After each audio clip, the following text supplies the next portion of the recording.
Keklik gibi kanadımı süzmedim, murat alıp doya doya gezmedim. Bu kara yazı kendim yazmadım, alnıma yazılmış bu kara yazı.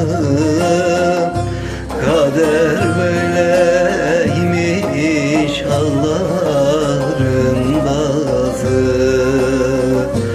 Gönül ey sebebim ey.